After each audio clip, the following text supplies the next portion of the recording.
الحمدللہ قرآن مجید رمضان میں نازل ہوا. شہر رمضان الذی انزل فیہ القرآن. ویسے تو عام دنوں میں بھی قرآن مجید پڑھنا چاہیے کثرت کے ساتھ، اس کے ساتھ ایک مضبوط تعلق ہونا چاہیے، کیونکہ قرآن مجید ہی وہ واحد چیز ہے جس کے ذریعے بندہ اللہ تعالیٰ سے براہ راست جڑ جاتا، یعنی ڈائریکٹ ریلیشن شپ، ڈائریکٹ کانٹیکٹ. کیونکہ ایک حدیث کے مطابق قرآن کریم کا ایک سرا بندے کے ہاتھ میں اور دوسرا اللہ کے ہاتھ میں. تو گویا وہ چیز جو براہ راست ڈائریکٹ اللہ کی طرف سے آ رہی ہے، دوسری طرف اگر ہم اس کو تھام لیتے ہیں، پکڑ لیتے ہیں، تو اس کا کیا معنی ہے؟ ہم ایک طرح سے اللہ تعالیٰ سے جڑ جاتے ہیں، اور جب اس کو چھوڑتے ہیں تو گویا ہم اللہ تعالیٰ سے دور ہو جاتے ہیں. اور قرآن پاک کے پکڑنے کا مطلب کیا ہے؟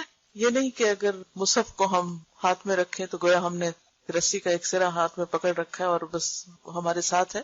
اس کو پکڑنے کا مطلب یہ ہے کہ اس کو پڑھتے رہیں، اس میں غور و فکر کرتے رہیں، اس کو سنتے رہیں، یہ کسی نہ کسی طرح اس کے ساتھ عملی تعلق ہو ہمارا. صفحہ نمبر 91 فصل اول قرآن کریم کی تلاوت کے آداب اور فضیلت.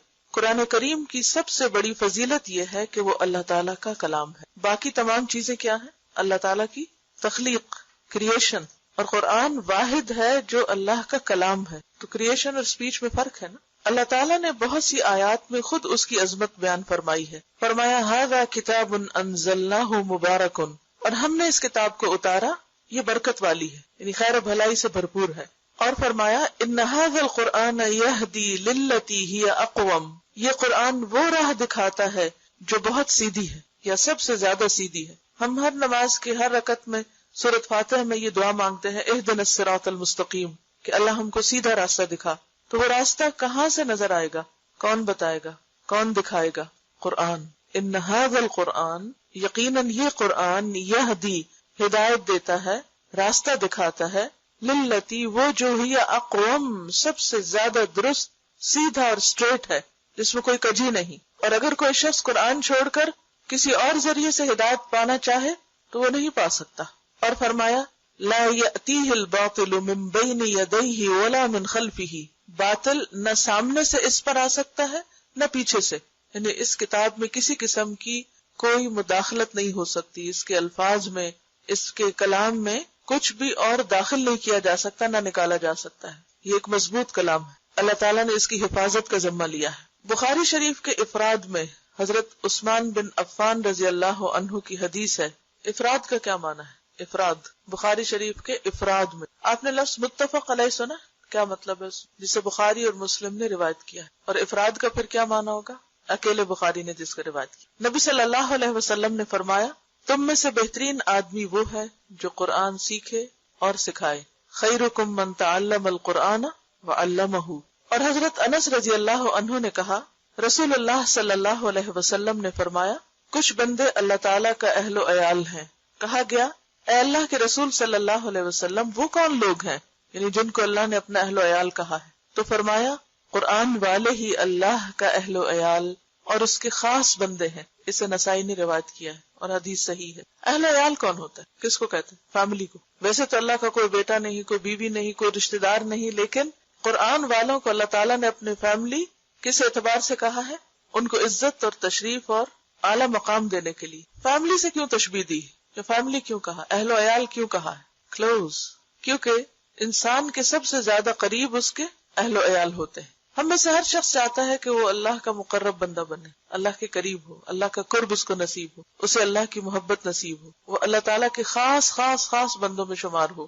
ہر ایک کا یہ شوق ہوتا ہے، لیکن وہ کون سا طریقہ ہے، وہ کون سا نسخہ ہے، وہ کیا ذریعہ ہے کہ ہم اس کے خاص بندے، کیونکہ اس حدیث کی وضاحت خود حدیث کے الفاظ میں ہے، اور اس کے خاص بندے، کیونکہ خاص بندے اسپیشل پیپل، قریب ترین لوگ انسان کے لیے کون ہوتے ہیں؟ اس کے گھر والے.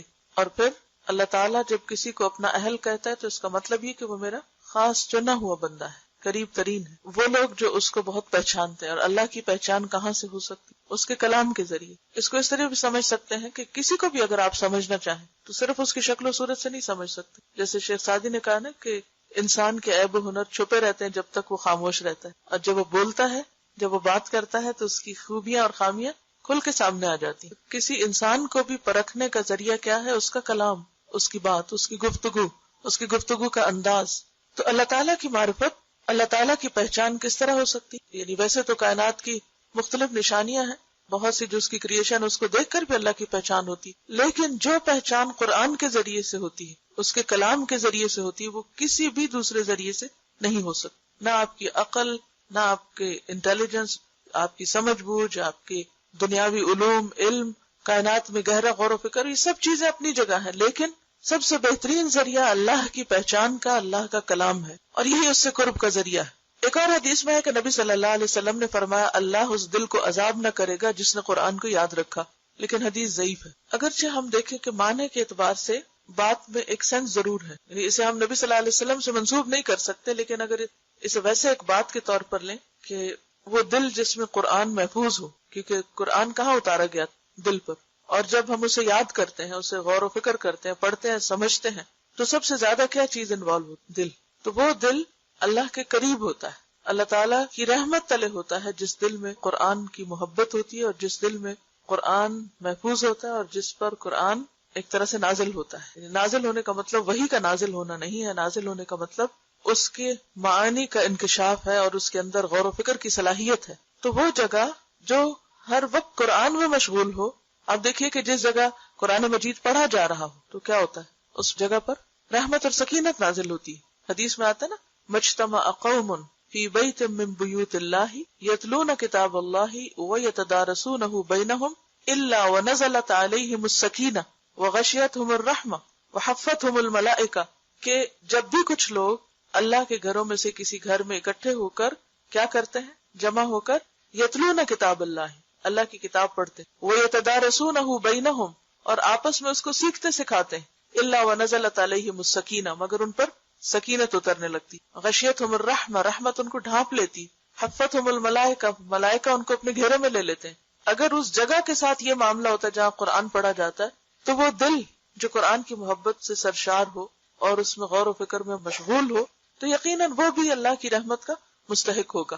اس کے برعکس وہ دل جس میں حسد اور بغض اور نفرت اور کینہ اور بہت سی اور منفی چیزیں بھری بھی ہوں، تو اس کے بارے میں کیا آتا ہے؟ اور بخل خاص طور پر قرآن مجید میں آتا ہے نا، آگ جو ہے وہ ان کے دلوں تک پہنچ جائے گی. تطلع علی الافئدہ، ویل لکل ہمزہ میں آتا ہے نا، ویل لکل ہمزۃ لمزہ الذی جمع مالا وعددہ، وہ جس نے مال جمع کیا اور گن گن کے رکھا، یحسب ان مالہ اخلدہ، وہ سمجھتا ہے کہ اس کا مال ہمیشہ اس کے پاس رہے گا. کلا، ہرگز نہیں، لینبذن فی الحطمہ، وہ ضرور ضرور توڑ پھوڑ دینے والی میں پھینکا جائے گا. حطمہ جہنم کا ایک نام ہے. وما ادراک ما الحطمہ، اور تمہیں کیا معلوم کہ حطمہ کیا ہے؟ نار اللہ، اللہ کی آگ، الموقدہ، جو بھڑکائی جا چکی، التی تطلع علی الافئدہ، وہ جو دلوں کو جا پکڑے گی. ویسے تو آگ سارے جسم کو پکڑے گی، لیکن خصوصی طور پر دل کو کیوں جا کے پکڑے گی؟ کیونکہ دل ہی مرکز تھا دنیا کی محبت کا. دل میں ہی یہ بخل اور مال کی محبت اور سارا وقت بس وہی کیلکولیشنز کرتے رہنا اور ان کیلکولیشن سے باہر ہی نہ نکلنا، اور باقی ہر چیز کو بھلا کر صرف اور صرف اسی چیز میں مشغول ہونا، اور اللہ کی یاد اور اللہ کی محبت اور اللہ کی بھیجی ہوئی ہدایت اس سے بالکل غافل ہو کے جینا، یہ اس بات کی علامت ہے کہ وہ سزا بھی خاص طور پر وہاں تک پہنچے گی. اور پھر یہ کہ کوئی بھی چیز جو دل تک پہنچ جاتی ہے وہ کہاں تک جاتی؟ مثلا آپ دیکھیں آپ کے بلڈ میں کلاٹس ہوتے ہیں، لیکن جب وہ کلاٹ دل تک پہنچ جائے پھر کیا ہوتا ہے؟ ہارٹ اٹیک ہو جاتا ہے. دل تک کوئی بھی چیز جو پہنچتی ہے وہ پوری باڈی میں آٹومیٹکلی پہنچ جاتی. تو آگ کو بھی دل تک پہنچایا گیا تاکہ وہ پورے جسم کو اپنی لپیٹ میں لے لے. اسی طرح بنی اسرائیل کے بارے میں آتا ہے وہ اشربوا فی قلوبہم العجلہ، ان کے دل جو تھے وہ بچڑے کی محبت پلائے گئے. تو محبت کا مرکز بھی وہی ہے، جو چیز دل میں سما جائے پھر اس کا اثر پورے جسم پر آ جاتا ہے، پورا جسم اس سے سرشار ہوتا. تو آپ نے دیکھا ہوگا کہ جب قرآن آپ کو سمجھ آنے لگتا ہے، یہ قرآن کی تاثیر ہوتی ہے آپ کے اوپر، تو وہ دل تک پہنچ کر پورے جسم کے ایک ایک بال اور کھال جو ہے وہ اس سے متاثر ہو جائے. تقشعر منہ جلود الذین آمنوا، پھر ان کی جلد جو ہے ان کے رونگٹے کھڑے ہو جاتے ہیں جب ان پر قرآن کی آیات پڑھی جاتی، تو وہ دل کو ہٹ کرتی ہیں اور پھر وہاں سے پورے جسم پر اس کا اثر جاتا ہے. اور ابن عمر رضی اللہ عنہما نے کہا کہ نبی صلی اللہ علیہ وسلم نے فرمایا، قرآن والے سے کہا جائے گا پڑھتا جا اور چڑھتا جا، یعنی اوپر اوپر جاتے جاؤ، اور ترتیل سے پڑھ، ترتیل سے، جیسے کہ سورۃ مزمل میں آتا ہے وَرَتِّلِ الْقُرْآنَ ترتیلا، اور قرآن کو آہستہ آہستہ ٹھہر کر پڑھو، یعنی اس کا حق ادا کرتے ہوئے. ایسا نہ پڑھو کہ آدھے حرف پڑھے جائیں اور آدھے نہیں، یعنی یتلونہ حق تلاوتہ، تلاوت کا حق ادا کرتے ہوئے پڑھنا چاہیے، جیسا کہ تو دنیا میں پڑھا کرتا تھا. اور اگر کوئی دنیا میں ترتیل سے نہیں پڑھتا اور درست نہیں پڑھتا تو پھر کیا ہے؟ وہ قیامت کے دن اچانک ہی کہیں سے ترتیل شروع کر دے گا؟ نہیں. جو کچھ آپ یہاں کرتے ہیں، جس چیز پر آپ کا خاتمہ ہوگا، آپ کی کل یعنی آخرت کا آغاز وہیں سے ہوگا. ویسے ہی آپ اٹھیں گے، وہی کچھ کریں گے جو یہاں کر رہے ہیں. کیونکہ آخرت دراصل کیا ہے؟ تصویر کا دوسرا رخ. مثلاً پیپر پہ آپ کچھ لکھتے ہیں، جیسے یہ لکھا ہوا ہے، تو دوسری طرف کیا نظر آئے گا؟ وہی جو اس طرف لکھا ہوا. تو آج آپ دنیا کی اپنی زندگی کی کتاب میں اس طرف لکھ رہے ہیں، کل آپ کو بعین ہی وہی چیز نظر آئے گی. وہ تبدیل نہیں ہوگی کہ وہاں جا کے وہ کچھ اور بن جائے. تو جیسی کتاب ہم اپنی وہاں دیکھنا چاہتے ہیں ویسی ہی یہاں لکھنی ہوگی، ویسی ہی بنانی ہوگی. تو اسے کہا جائے گا کہ پڑھتا جا اور چڑھتا جا اور ترتیل سے پڑھ، جیسا کہ تو دنیا میں پڑھا کرتا تھا. یعنی صرف اتنا نہیں کہا کہ تو ترتیل سے پڑھ، بلکہ ساتھ ہی کہا جیسا تو وہاں پڑھتا تھا. یہ ایسے ہی ہے جیسے ہم بعض اوقات کسی سے کہتے ہیں نا، اچھا تم قرآن سناؤ. اچھا وہ جو سورت فلان جگہ سنائی تھی نا، جیسے سنائی تھی ویسے ہی اب سناؤ. کیوں کہتے ہیں؟ کیونکہ وہ پسندیدہ حالت ہوتی ہے. تو اسی طرح اللہ تعالیٰ کسی آواز پر اتنا کان نہیں دھرتا جتنا نبی کی اس آواز پر جو وہ قرآن کو خوش الحانی کے ساتھ پڑھتا. تو اگرچہ اس حدیث میں نبی کے الفاظ استعمال ہوئے ہیں، لیکن نبی کے بعد بھی جو لوگ خوبصورتی کے ساتھ قرآن پڑھتے ہیں تو اپنی خوبصورت آوازوں اور اپنے خوبصورت انداز کے ذریعے اللہ کی رحمت کو متوجہ کرتے ہیں. تو اسے وہاں بھی کہا جائے گا جیسے خوبصورت تم دنیا میں پڑھتے تھے، جتنا اہتمام تم اس کے ساتھ دنیا میں کرتے تھے، ویسے ہی اب پڑھو، ویسا ہی شروع کرو دوبارہ. تیری منزل وہاں ہے جہاں تجھے تیری آخری آیت کی قرات پہنچا دے. یعنی تمہارا مقام اتنا ہی بلند ہوگا. آپ نے کبھی دیکھا ہوگا مختلف چیزوں کا جب گراف بنتا ہے تو اس میں وقت کمپیریزن ہوتا ہے، مثلا ایئرلی مختلف چیزوں کی پروڈکشن یا مختلف چیزوں کی پروگرس کا جب گراف بناتے ہیں تو اسے 2005 میں گراف اتنا ہے، پھر 6 میں اتنا تھا، 7 میں اتنا تھا. تو آپ نے دیکھا ہوگا کہ جتنی کوئی محنت یا کوشش کرتا ہے اس کے مطابق ہی اس کا گراف اونچا جاتا ہے. تو جو شخص جتنی خوبصورتی کے ساتھ، جتنی توجہ کے ساتھ، جتنے اچھے طریقے سے دنیا میں قرآن پڑھتا ہے، اسی طریقے سے جب وہ آخرت میں پڑھنا شروع کرے گا تو اس کا گراف اتنا ہی بلند ہوگا، اس کا مقام اور اس کی جگہ جنت میں اور اس کا جو گھر ہوگا اتنا ہی بلند ہوگا.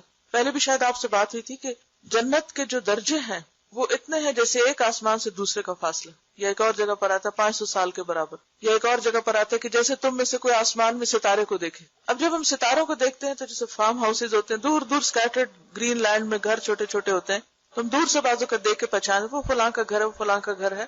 تو بالکل اسی طرح جو اعلیٰ درجے کے لوگ ہوں گے ان کے گھر بھی سٹارز کی طرح پورے اس میں بکھرے ہوئے ہوں گے، وہ فلاں کا گھر ہے، وہ فلاں کا گھر ہے. اور کس کا کتنا بلند ہے اسی اعتبار سے ہوگا جتنا اس کا قرآن کے ساتھ تعلق ہے. اگرچہ یہ نہیں کہ صرف قرآن ہی ذریعہ ہے بلند مقام حاصل کرنے کا، لیکن قرآن ایک بہترین اور سب سے اچھا ذریعہ ہے. اگرچہ صدقہ خیرات اور نمازوں میں بہت اہتمام کرنا اور دیگر عبادات میں بہترین اہتمام بھی انسان کے درجوں کی بلندی کا باعث بنے گا، لیکن خصوصی طور پر جو نص سے ہمیں دلیل ملتی ہے وہ قرآن کی قرات ہے. لیکن ہم میں سے کتنے لوگ ہیں کہ جو اپنی قرات کو درست کرنے کے لیے سچے دل سے محنت کرتے ہیں، کہتے اچھا کر لیں گے، پڑھ لیں گے، لیکن یاد رکھیے کہ یہ چیز کبھی بھی آرزو اور تمناؤں سے نہیں آتی. اس کے لیے سخت محنت کی ضرورت ہوتی، شدید کوشش کی ضرورت ہوتی. یہ نہیں ہو سکتا کہ ایک دفعہ آپ بیٹھ کے کسی سے ایک دفعہ پڑھ لیں یا کوئی اچھی قرات سن لیں اور آٹومیٹکلی آپ کی قرات خود اچھی ہو جائے گی. اس کے لیے آپ کو توجہ دینی پڑے گی. دنیا میں بھی اگر آپ کوئی باغ لگاتے ہیں تو توجہ نہ دے تو وہ سوکھ جاتا ہے. اسی طرح قرآن کی ہر آیت ایک درخت کی طرح ہے، تو اگر آپ اس کو توجہ نہیں دیں گے تو درخت سوکھ جائیں گے. تو ہر آیت الگ الگ اپنا حق مانگتی. اور obviously یہ حدیث خاص طور پر حافظ قرآن کے لیے بھی ہے، کیونکہ باقی لوگ شاید مصحف دیکھ کے بھی پڑھنے کی اجازت ملے، لیکن جو obviously سمجھ آتی ہے بات وہ یہی ہے کہ انسان کو ویسے ہی پڑھنے کے لیے کہا جائے گا جیسے دنیا میں پڑھتے تھے. جیسے پڑھتے تھے ویسے پڑھو. تو اگر زبانی پڑھتے تھے زبانی پڑھو، اور شاید دیکھ کے پڑھتے تھے، لیکن اصل جو فوکس ہے وہ قرآن کے طریقہ قرات پر ہے کہ کس انداز سے پڑھتے ہو تم. حضرت بریدہ نبی صلی اللہ علیہ وسلم سے روایت کرتے ہیں کہ آپ صلی اللہ علیہ وسلم نے فرمایا، قیامت کے دن قرآن اپنے ساتھی کو ملے گا. کون ساتھی؟ کون دوست؟ صاحب قرآن، جو قرآن پڑھتا تھا. کیونکہ قبر میں قرآن ایک دوست کی طرح ہوگا انسان کے ساتھ. تو قیامت کے دن بھی قرآن اپنے ساتھی کو ملے گا، جبکہ وہ قبر سے کمزور اور زرد رنگ نکلے گا. یعنی قبر سے جب اٹھایا جائے گا تو وہ کمزور، ویک، زرد رنگ کا ہوگا. وہ کیوں؟ انسان قبر سے نکل کے ایسا کیوں ہوگا؟ اور یہ بھی حسن حدیث ہے، مسند احمد کی روایت ہے. یہ بیسیکلی قیامت کے دن قبروں سے جب لوگ نکلیں گے تو صاحب قرآن جب اٹھے گا تو کمزور ہوگا، زرد رنگ کا ہوگا. کیوں؟ قبر میں رہنے کی وجہ سے یا کسی اور وجہ سے؟ خوف سے اور دنیا میں قرآن پڑھنے کی وجہ سے قرآن کے ساتھ گہرا تعلق رکھنے کی وجہ سے جو اس کی حالت ہو گئی تھی اس کے ساتھ ہی وہ فوت ہوا، اسی حال پہ دفن ہوا، اسی طرح اٹھے گا۔ قرآن پاک میں منافقین کی صفت کیا آتی؟ اذا رأیتہم تعجبک اجسامہم، جب تم انہیں دیکھو تو ان کے جسم تمہیں بہت متاثر کریں، کیونکہ ان کی ساری توجہ کس پر؟ جسموں کی طرف۔ اور بات یہ ہے کہ اگر آپ کسی فٹنس پروگرام میں شریک ہو جائیں تو پھر آپ کسی اور چیز کی طرف توجہ نہیں کر سکتے، اور اگر آپ قرآن پروگرام میں شریک ہو جائیں تو پھر جسم متاثر ہوتے ہیں۔ اور کثرت قرات جو ہے یا قرآن کے ساتھ جو مشغولیت ہے وہ بہرحال انسان کو، کیونکہ قرآن وہ کلام ہے جو پہاڑ پہ اتارا جاتا تو کیا ہوتا؟ لو انزلنا هذا القرآن على جبل لرأيته خاشعا متصدعا من خشية اللہ، اگر ہم یہ قرآن پہاڑ پر اتارتے تو تم دیکھتے کہ پہاڑ اللہ کی خشیت سے دب جاتا، ٹکڑے ٹکڑے ہو جاتا، خاشع خشوع سے جھک جاتا، دب جاتا، یعنی بیٹھ جاتا۔ اس کی وہ جو اونچائی ہے نا، وہ جو چوٹی اٹھی ہوئی ہے، وہ اٹھی ہوئی چوٹی نہ رہتی بلکہ کیا ہوتی؟ دب جاتی، یعنی اتنی اس کے اندر تواضع آ جاتی۔ پہاڑ اصل میں ایک گرینڈر اور ایک تکبر کی علامت بھی کہ جب قرآن پاک میں تکبر والی چال کا ذکر آتا ہے تو وہاں پر آتا ہے انک لن تخرق الارض ولن تبلغ الجبال طولا، تم پہاڑوں کی بلندی کو نہیں پہنچ سکتے۔ تو وہ پہاڑوں کی جو اونچائی اور بلندی ہے ایک سمبل بھی ہے اونچا ہونے کا۔ تو پہاڑ بھی قرآن کی وجہ سے کیا ہو جاتے؟ ان کا تکبر اور ان کی اونچائی اور بڑائی ختم ہو جاتی، بیٹھ جاتے، اور صرف بیٹھتے ہی نہ متصدعاً ٹکڑے ٹکڑے ہوتے۔ اگر آپ نے کبھی کوئی سین دیکھا ہو ڈائنامائٹ سے پہاڑ کو توڑنے کا تو آپ دیکھیں چھوٹی چھوٹی اس کی جو کرچیاں ہوتی ہیں نا وہ یوں اڑ رہی ہوتی دھول بن کے، اور کیا انسان متاثر نہ ہوگا؟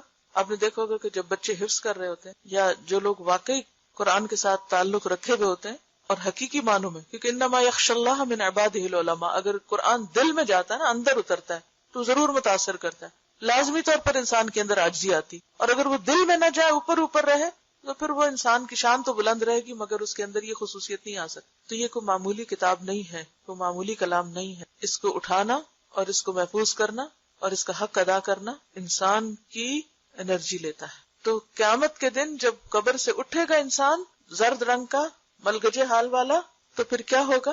قرآن فوراً آ جائے گا ملاقات کے، سوچیے، اور کہے گا کیا تو مجھے پہچانتا ہے؟ مجھے جانتے ہو؟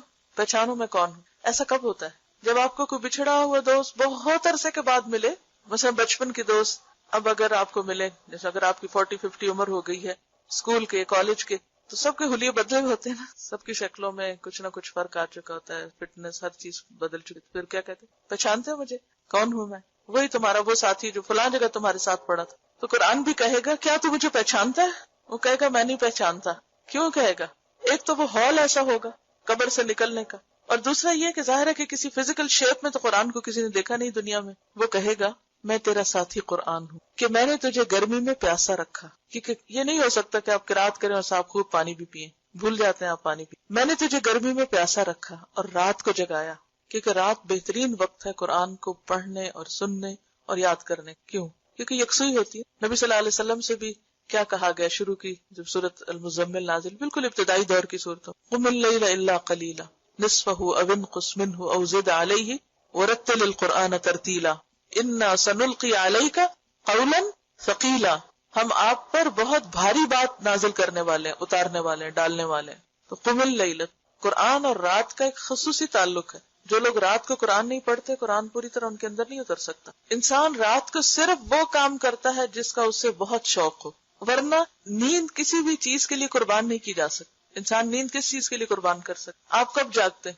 سوچیں، اب جن لوگوں کو ٹیلی ویژن دیکھنے کا شوق ہوتا ہے، کوئی خاص شو دیکھنے کا، ان کی محبت اس میں ہے تو وہ کیا کرتے ہیں؟ رات رات بھر جاگ کے فلمیں دیکھتے ہیں۔ اسی طرح جب کوئی عزیز دوست آئیں تو عموماً آپ کیا کرتے ہیں؟ کوئی رشتے دار آئیں آپ کے، یہاں تو خیر تجربہ کم ہی ہوتا ہوگا آپ کو، لیکن عموماً شادیوں وغیرہ میں لوگ اکٹھے ہوتے ہیں بہت عرصے کے بعد، تو پھر کیا کرتے ہیں؟ رات کو جاگ کے بہت دیر باتیں۔ آپ صرف اپنی محبوب چیز کے لیے رات کو جاگ سکتے ہیں، کیونکہ نیند اس سب کو بہت پیاری ہوتی، نیند کو صرف محبوب چیز کے لیے قربان کیا جا سکتا۔ تو واقعی جس کو قرآن سے محبت ہوگی وہ قرآن کے لیے اپنی نیند چھوڑے گا۔ تو قرآن کہے گا میں تیرا دوست ہوں، میں نے تجھے گرمی میں پیاسا رکھا اور رات کو جگایا۔ اور ہر تاجر اپنی تجارت کے پیچھے ہے، ہر تاجر اپنی تجارت کے پیچھے ہے، اور میں آج تیرے لیے ہر تجارت سے اچھا ہوں۔ یعنی لوگ دنیا کے کاروبار میں لگے رہے، دنیا کا مال کمانے میں، دنیا کے پیچھے بھاگتے رہے، جابز کے پیچھے اور چیزوں کے پیچھے۔ چلے مردوں کی تو پھر ایک ضرورت ہوتی ہے، لیکن آج کے دور میں تو عورتوں کے لیے بھی جاب کرنا فرض سمجھ لیا گیا کہ وہ ضرور پیسے کمائیں۔ اور اگر وہ نہیں کرتی شاید وہ کوئی جرم کر رہی. حالانکہ اسلام نے عورت پر رتی برابر بھی یہ ذمہ داری نہیں ڈالی کہ وہ کما کر کچھ لائے. اگر وہ کرتی ہے تو ٹھیک ہے، اسے ایک حد تک اجازت ہے اپنی پابندیوں میں رہ کر کام کرنے کی، یا اگر کوئی مجبوری ہے تو ٹھیک ہے وہ کر سکتی ہے، لیکن ذمہ داری نہیں، فریضہ نہیں ہے اس کے اوپر. تو اس اعتبار سے ایک خاتون ہونا میں سمجھتی بہت بڑا پرولیج ہے کہ ہم اگر نہیں کوئی کام کرتے تو نہ کرے، تو ہم اللہ کے یہاں گناہگار نہیں. ہاں مرد اگر وہ اپنی بیوی بچوں کو بھوکا رکھتے نہیں کھلاتے تو ان کی پوچھ ہے، پکڑ ہے. تو بہرحال یہاں یہ کہا جا رہا ہے کہ ہر تاجر اپنی تجارت کے پیچھے ہے. کیا مطلب؟ یعنی جس کو جس چیز کے کمانے اور نفع حاصل کرنے اور پروفٹ بنانے کا شوق تھا، وہ دن کو کیا رات کو بھی اس کے پیچھے لگا رہا. اور میں آج تیرے لیے ہر تجارت سے اچھا ہوں. قرآن مجید میں بھی آتا نا، ہوا خیر مما یجمعون. یہ قرآن بہتر ہے ہر اس چیز سے جسے لوگ جمع کر رہے ہیں. مثلا آج ستمبر کی کون سی تاریخ؟ 5. آپ لوگوں نے 7 ستمبر سے قرآن پڑھنا شروع کیا تھا، تقریباً 1 سال ہونے کو. اس 1 سال میں آپ نے سورۃ یاسین تک قرآن کو جمع کیا، اس کا ترجمہ یاد کیا، اس کے معنی کو سمجھا، جس حد تک بھی جس سے جو محنت ہوئی، کوشش ہوئی، آپ نے سمیٹا اس کو. ہر ایک کا سمیٹنا فرق ہے نا، سب نے ایک جیسا نہیں دیا، تو سب کو برابر کر گیا، لیکن ہر ایک نے جمع اپنے اپنے ظرف یا برتن یا کیپیسٹی کے اعتبار سے کیا اس کو. لیکن کچھ لوگ سوچتے رہے، کس چیز نے روکا ان کو یہاں آنے سے؟ مثلا کسی جاب نے یا کسی اور ایسے ہی کام نے. اس 1 سال میں انہوں نے کتنا مال کما لیا ہوگا، کتنے پیسے کما لیے، اس سے کتنا کچھ کیا بنا لیں گے. ہو سکتا ہے ان کی ضرورت ہے تو ایک الگ بات ہے، لیکن اگر صرف شوق ہے، کئی لوگ صرف جاب کس لیے کرتے ہیں کہ اتنا پڑھا تو اب گھر بیٹھ جائیں، کہ میری سیٹسفیکشن نہیں ہوتی. تو اگر